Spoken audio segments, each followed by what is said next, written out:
अजय चतुर्वेदी। सबसे पहले आज मैं आप सभी सब्सक्राइबर्स, सभी दर्शकों को, सभी श्रोताओं को दिल से उनका शुक्रिया अदा करना चाहता हूं और ये बताते हुए मुझे बहुत खुशी हो रही है कि आपका ये YouTube चैनल @अजय चतुर्वेदी 842 अब मोनेटाइज हो चुका है और इसमें आप सबका, जितने भी लोग हम इस YouTube से जुड़े हैं शुरुआत से लेकर के अब तक, मैं उन सब का तहे दिल से शुक्रिया अदा करता हूं, क्योंकि आपका सहयोग अगर नहीं मिलता तो मैं इस मुकाम तक नहीं पहुंच पाता।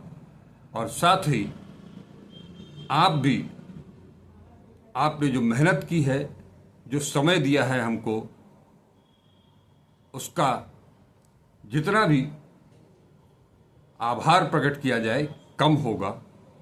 लेकिन आप सब से मुझे पूरा विश्वास है कि जिस तरह से आप सहयोग देते आए हैं, अपना सहयोग जारी रखेंगे। अब हम बात करते हैं राहुल गांधी की, एक शख्स जिसने इस देश की राजनीति की दिशा बदल दी। न केवल विपक्ष, विपक्ष से कहने का मतलब राहुल गांधी का विपक्ष, यानी कि सत्ता पक्ष ही नहीं, दिल्ली की सत्ता पर काबिज लोग ही नहीं, गुजरात लॉबी ही नहीं, बल्कि खुद कांग्रेस को भी उन्होंने काफी कुछ बदलने की कोशिश की है और काफी हद तक उसे बदल भी दिया है। इसका नतीजा है कि आज वो आदमी देश का हीरो बन गया है। आखिर बने भी क्यों ना। वो शख्स जो किसी से भी, अगर वो पिछड़ा है, अति पिछड़ा है, गरीब है, मजलूम है, वो अगर दलित है, आदिवासी है, सामान्य श्रेणी का अगर कोई कमजोर तबका है या पिछड़ा वर्ग, जिसमें कि हर अब तो करीब 46 लाख लोग इस श्रेणी में आते हैं, उन सब के लिए एक मसीहा बनकर के सामने आए हैं। और उनका एक मात्र लक्ष्य है।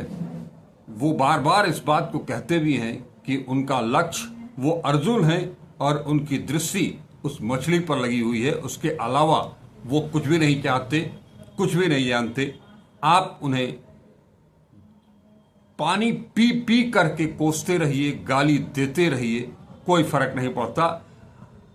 वो अपने लक्ष्य की ओर बढ़ते रहेंगे और उनका ये कहना ही उन सभी देशवासियों को का मनोबल बढ़ाता है, क्योंकि चाहे वो युवा हो, चाहे वो छात्र हो, महिलाएं हो, गृहिणियां हो, मजदूर हो, कामगार हो, किसान हो, हर कोई, हर किसी की उनके हक की, उनके हकूक की बात अगर कोई कर रहा है तो वो राहुल गांधी ही हैं।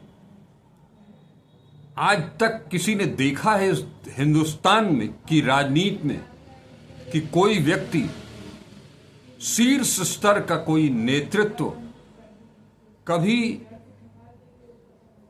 किसी रामचैत जैसे मोची की दुकान पर बैठ करके जूता सिलता हो,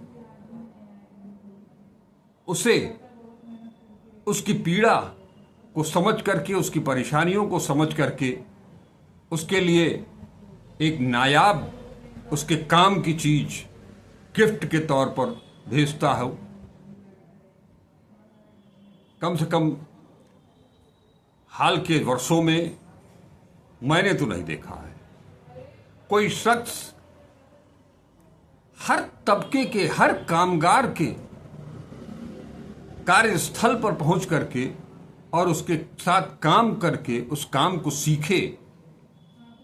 ऐसा भी कोई भारतीय सियासत में ऐसा भी कोई व्यक्ति नजर नहीं आया है। वो केवल राहुल गांधी ही हैं। तभी तो आज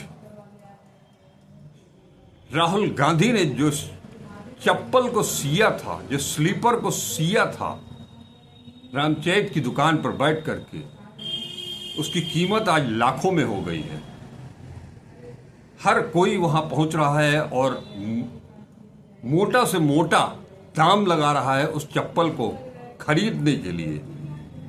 लेकिन रामचरित वो चप्पल किसी को देना नहीं चाहते हैं, वो जूता किसी को देना नहीं चाहते हैं। वो अपने पास अपने शोकेस में रखना चाहते हैं, उस याद के रूप में। वो राहुल गांधी के साथ उनकी वो क्षणिक वार्ता और उसके बाद से रातों रात जिस तरह से उस मुलाकात ने रामचरित को स्टार बना दिया है। राहुल गांधी, ये सारा जो जनसमूह है, उसके बल पर ही राहुल गांधी ने 2024 के लोकसभा चुनाव में सबको ये दिखा दिया कि इस देश की जनता, इस देश का मतदाता चाहता क्या है, किस तरह की सियासत चाहता है वो, और उसी रास्ते पर वो निकल पड़े हैं। यही वजह है कि सत्ता पक्ष आज इतना घबराया हुआ है, इतना टहला हुआ है कि अनाप शनाप कुछ भी बोले जा रहा है, कुछ भी किए जा रहा है, चाहे वो संसद के अंदर की बात हो या संसद के बाहर की बात हो। अब अनुराग ठाकुर जैसा शख्स, माननीय सभापति जी, जिसकी जात का पता नहीं वो गन्ना की बात करता है। स्पीकर सर, जो भी इस देश में दलितों की, आदिवासियों की, पिछड़ों की बात उठाता है, जो भी उनके लिए लड़ता है, उसको गाली खाना ही पड़ता है। और मैं ये सब गालियां खुशी से खाऊंगा, क्योंकि महाभारत की बात हुई तो महाभारत में अर्जुन को सिर्फ मच्छी की आंख दिख रही थी, उसी प्रकार मुझे सिर्फ मच्छी की आंख दिख रही है। जाति जनगणना हम करा के दिखाएंगे, खत्म। आपको जितनी गाली देनी है आप दीजिए, हम खुशी से लेंगे। उस पूरी स्पीच को जिस ढंग से ट्वीट किया, कम से कम प्रधानमंत्री स्तर के व्यक्ति के लिए यह कतई शोभा नहीं देता है। हालांकि ये अपराध भी है, लेकिन जो भाषण राहुल गांधी ने संसद के भीतर बजट सत्र, बजट का जवाब, बजट चक्रव्यूह शिव की बारात को हरा ही नहीं सकता है। आप अपने इतिहास को देखिए, आप अपने आप को हिंदू कहते हो, आप हिंदू कहते हो, आप हिंदू धर्म को समझते नहीं हो। डर का माहौल है हिंदुस्तान में। जो कमल फॉर्मेशन वाले लोग हैं, उनको हिंदुस्तान का नेचर नहीं समझ आया। हिंसा, नफरत हिंदुस्तान का नेचर नहीं है, चक्रव्यूह हिंदुस्तान का नेचर नहीं है। हर धर्म में चक्रव्यूह के खिलाफ फॉर्मेशन होता है। हिंदू धर्म में चक्रव्यूह का ऑपोजिट क्या होता है जानते हो आप? मैं बताता हूँ सर, शिव की बारात होती है सर। शिव की बारात में कोई भी आ सकता है, किसी भी धर्म का कोई भी व्यक्ति आ सकता है, नाच सकता है, गा सकता है, अपना सपना देख सकता है। सिखों की बात करी जाए तो सेवा करने से किसी को नहीं रोका जा सकता है, लंगर से किसी को बाहर नहीं फेंका जा सकता है। इस्लाम में कोई भी मस्जिद में आ सकता है, चर्च में कोई भी घुस सकता है, संगम में कोई भी आ सकता है सर। मगर इनके चक्रव्यूह में सिर्फ 6 लोग हैं सर। हम चक्रव्यूह तोड़ने का काम करते हैं। मनरेगा, हरी क्रांति, आजादी, कॉन्स्टिट्यूशन, ये चक्रव्यूह को तोड़ने के काम है। इससे देश में खुशी आती है, डर मिटता है, कॉन्फिडेंस आती है। आप पद्मव्यूह चक्रव्यूह बनाने का काम करते हो। चक्रव्यूह शिव की बारात को हरा ही नहीं सकता है। आप अपने इतिहास को देखिए, आप अपने आप को हिंदू कहते हो, आप हिंदू कहते हो, आप हिंदू धर्म को समझते नहीं हो। ये लड़ाई शिव की बारात और चक्रव्यूह के बीच में है।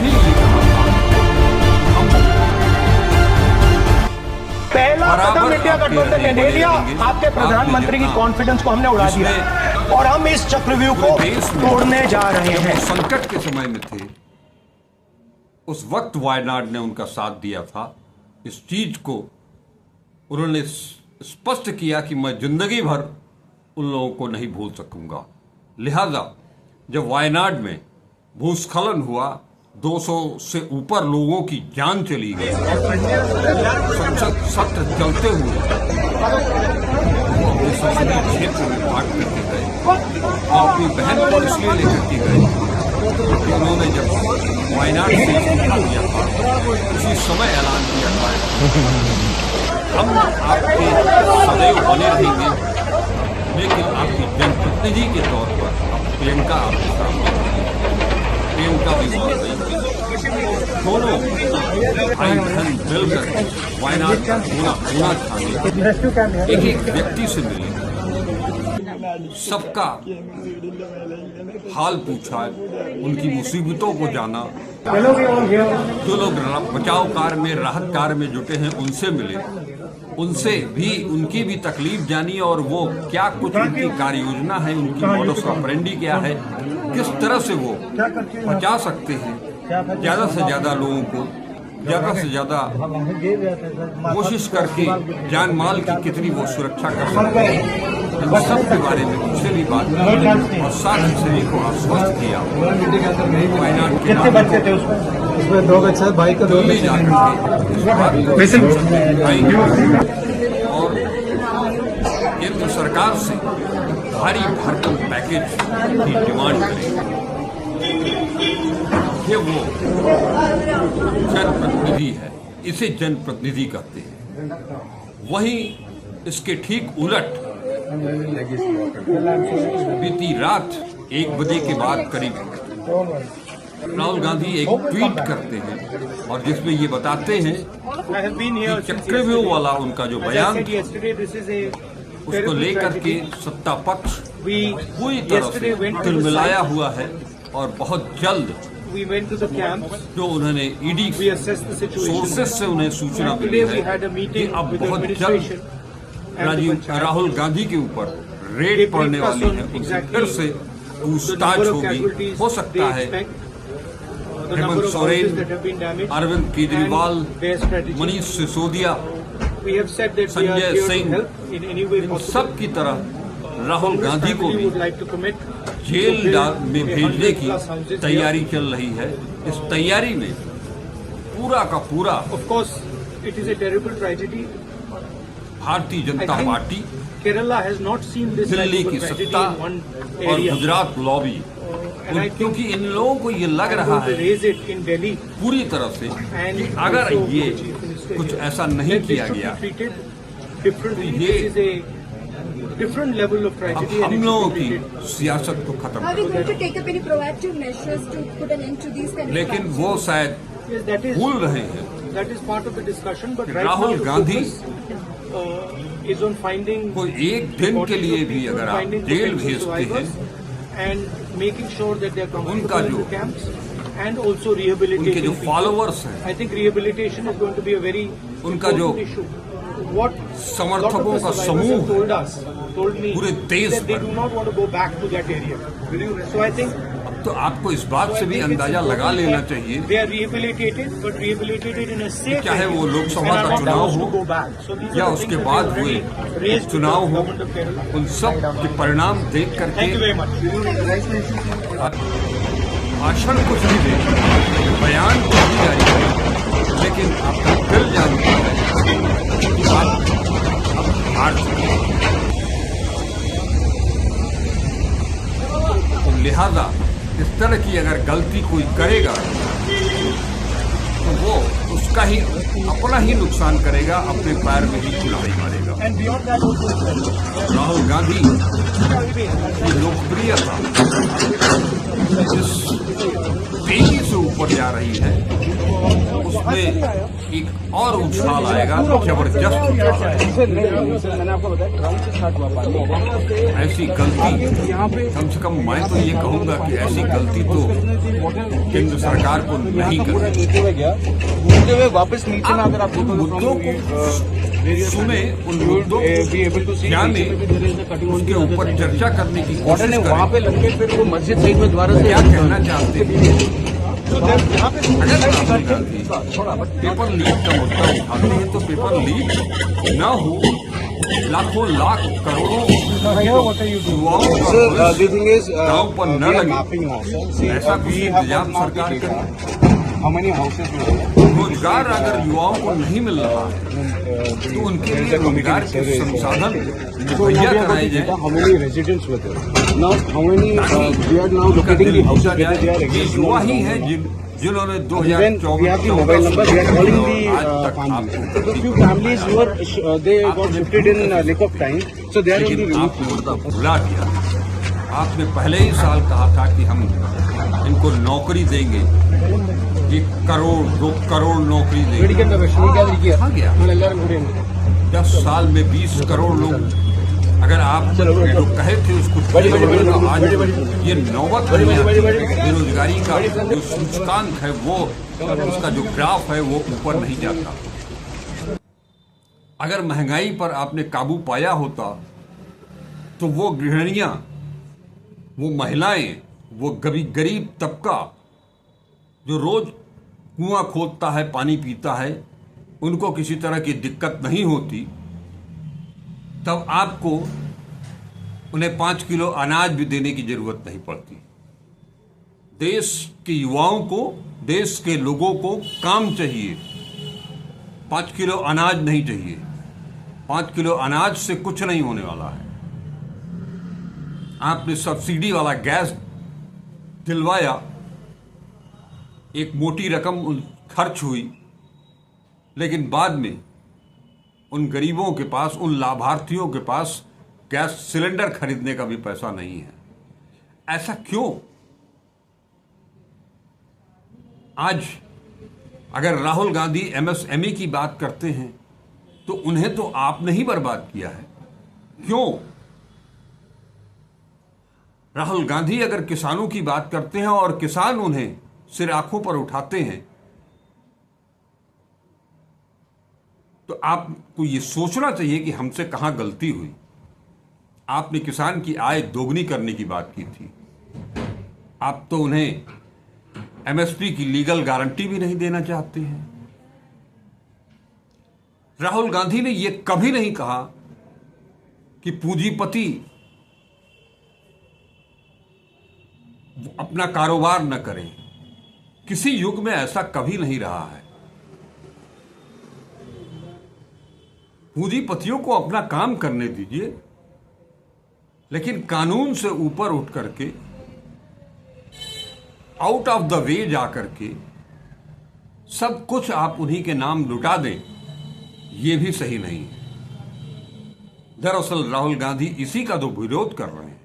आप सब एक समान निगाह से सबको देखिए, क्योंकि आप उस गद्दी पर बैठे हुए हैं जहां से देश का एक एक नागरिक आपके लिए बराबर है। वो चाहे हिंदू हो, चाहे मुसलमान हो, चाहे वो ब्राह्मण हो, चाहे वो दलित हो, पिछड़ा हो, अति पिछड़ा हो, आदिवासी हो, सब के सब आपके मतदाता हैं, आपके जागरूक मतदाता हैं और आपके नागरिक हैं, इस देश के नागरिक हैं। और आप देश की सत्ता पर बैठे हुए हैं। नीतियां ऐसे बननी चाहिए। अगर वो जाति जनगणना की बात करते हैं तो जाति जनगणना कराने में दिक्कत क्या है? जनगणना उसी लिए तो होती है कि देश के बारे में, कमजोर तबकों के बारे में कुछ जानकारी मिले और उसके आधार पर उनके विकास के लिए, उनके सामाजिक विकास के लिए, उनके शैक्षिक विकास के लिए, उनके आर्थिक विकास के लिए आप एक नई योजना लेकर के आए। देश इस राह पर विकसित होता है। आपको कोशिश करनी चाहिए कि प्रति व्यक्ति आय बढ़े, नौकरियों का जंजाल पूरे देश में फैले, पूंजीपति हो अपने देश के या विदेशी इन्वेस्टर्स हो, वो यहां आए और यहां के लोगों को नई तकनीक दें, नया रोजगार दें। ईडी से छापा मरवा करके उनको जेल भेज करके आप अपनी सियासत कुछ देर के लिए हो सकता है चमका ले। आपके लोग, आपका आईटी सेल आपके भक्तों को खुश कर सकता है, लेकिन इन द लॉन्ग टर्म ये देश के लिए घातक होगा। उसका नतीजा आप भुगत रहे हैं। तो राहुल गांधी जिस रास्ते पर चल रहे हैं, राहुल गांधी ने सही मायने में, मैंने कहा कि उन्होंने एक नई इबारत लिख दी है। जिस विचारधारा के साथ वो आगे बढ़ रहे हैं दिन ब दिन, कहीं कोई विचलन नहीं है। जो चीजें उन्होंने भारत जोड़ो यात्रा कन्याकुमारी से कश्मीर तक की, या उसके बाद भारत जोड़ो न्याय यात्रा जो कि मणिपुर से लेकर के मुंबई तक हुई, इन दोनों यात्राओं के बीच दरमियान जो उन्होंने सीखा, जो उनको फीडबैक पब्लिक से मिला, उसके आधार पर जिन 5 मुद्दों को उन्होंने चुना है, आज की तारीख में वही मुद्दा है इस देश के लिए। चाहे वो छात्र हों, प्रतियोगी परीक्षा देने वाले या प्रवेश परीक्षा देने वाले, उनके हित में सोचिए। एक तगड़ा कॉम्पिटिटिव एग्जाम होना चाहिए और उस ढंग से युवाओं को निकल करके सामने आना चाहिए। फर्जी डिग्री के आधार पर आईएएस बनने वालों को और बिना एग्जाम दिए, बिना किसी तैयारी के, अपने परिवार के नाम पर, माता पिता के नाम पर, उनके ओहदे के नाम पर अगर कोई सिविल सेवा में भी जाता है तो ये भी देश के लिए अच्छा रास्ता नहीं है। सोचना इसके लिए भी होगा। सोचना आपको वायनाड, हिमाचल प्रदेश, इन जगह जो प्राकृतिक आपदा आई है उसमें कैसे जल्दी से जल्दी लोगों को राहत पहुंचाई जाए, उनका जीवन फिर से रास्ते पर आए, इस तरफ देखना पड़ेगा। आपको मणिपुर की जो हिंसा है उसको जल्द से जल्द शांत करनी होगी, तब इस रास्ते पर चलना होगा। मगर आप तो मणिपुर का नाम तक नहीं लेते हैं, जाना तो बहुत दूर की बात है।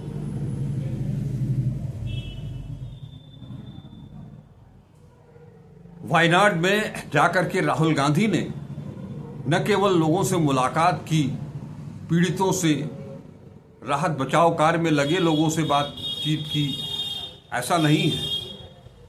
उन्होंने अपने कांग्रेस जनों से भी पूरी तरह से मुहिम चला करके उन पीड़ित लोगों को राहत पहुंचाने के लिए निर्देश दिया है। आज जो कुछ भी राहुल गांधी कर रहे हैं उसे पूरा देश ही नहीं, पूरी दुनिया देख रही है, और सत्ता पक्ष जो कर रहा है वो भी पूरी दुनिया देख रही है। आप जो कुछ भी कर रहे हैं नकारात्मक, उससे आपके प्रति किसी के मन में बेहतर भाव नहीं आएगा। वो आपके ऊपर हंसेगा, भारत की राजनीति पर हंसेगा। आज अपनी नीतियों के चलते, अपने कार्यशैली के चलते राहुल गांधी जननायक वास्तव में बन गए। तो एक बार फिर से आप सबका शुक्रिया अदा करता हूं तहे दिल से।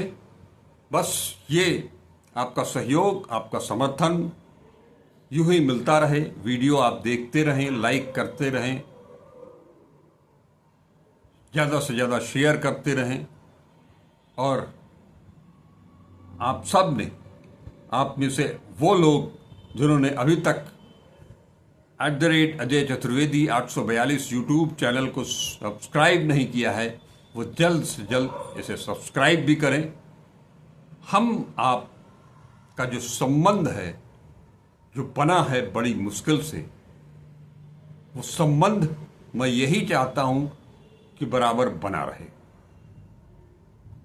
नमस्कार, अजय चतुर्वेदी।